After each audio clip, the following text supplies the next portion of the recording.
Daniel, chapitre 12. En ce temps-là se lèvera Michaël, le grand chef, le défenseur des enfants de ton peuple.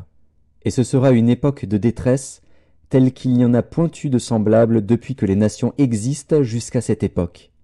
En ce temps-là, ceux de ton peuple qui seront trouvés inscrits dans le livre seront sauvés. Plusieurs de ceux qui dorment dans la poussière de la terre se réveilleront, les uns pour la vie éternelle, et les autres pour l'opprobre, pour la honte éternelle. Ceux qui auront été intelligents brilleront comme la splendeur du ciel, et ceux qui auront enseigné la justice à la multitude brilleront comme les étoiles, à toujours et à perpétuité. Toi, Daniel, tiens secrètes ces paroles, et scelle le livre jusqu'au temps de la fin. Plusieurs alors le liront, et la connaissance augmentera.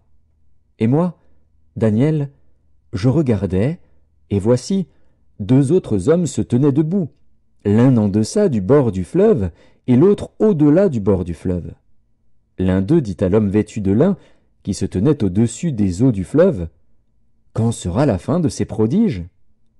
Et j'entendis l'homme vêtu de lin, qui se tenait au-dessus des eaux du fleuve.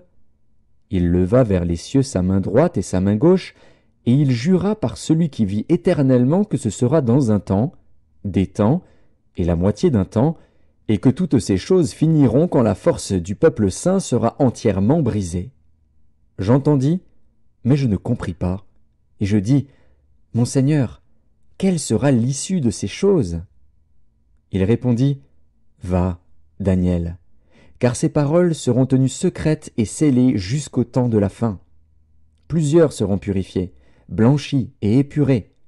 Les méchants feront le mal et aucun des méchants ne comprendra, mais ceux qui auront de l'intelligence comprendront. Depuis le temps où cessera le sacrifice perpétuel et où sera dressée l'abomination du dévastateur, il y aura 1290 jours. Heureux celui qui attendra et qui arrivera jusqu'aux 1335 jours. Et toi, marche vers ta fin.